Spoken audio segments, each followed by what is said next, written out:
Video দেখছেন, আমি বলবো এই মূলা আপনি কেন খাবেন। খুবই গুরুত্বপূর্ণ। মূলা আমরা অনেকে খাই, অনেকে খাই না। কেন খাই না?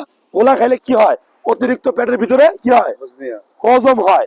অনেকে কিন্তু যে ফ্ল্যাটাস, ওই বাতাস, বায়ু বাতাস বেরোয় যায়, গ্রাম বাংলায় বলে পাত মারা আর কি, গ্যাস বেশি হয়, যে পাত বেশি হয়। আসলে এটা আপনার পেটে সবচেয়ে বেশি হজম শক্তি বাড়াবে। মানে যত খাবার আছে পৃথিবীতে সবচেয়ে বেশি হজম শক্তি বাড়ায় এই মূলা। এই মূলা আপনার শরীরে সবচেয়ে বেশি ক্যালসিয়াম সরবরাহ করবে।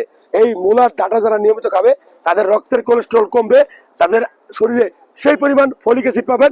এবং এই মূলার শাক আপনার লিভারের চর্বি কমাবে, এটা আপনার ওজন কন্ট্রোল করবে।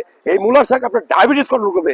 এই মূলার শাক যারা গর্ভবতী মা আছেন তারা খাবেন, কারণ কি এই মূলার শাক খেলে আপনার বাচ্চা প্রচুর পরিমাণ ফলিক অ্যাসিড, জিঙ্ক, আয়রন পাবে।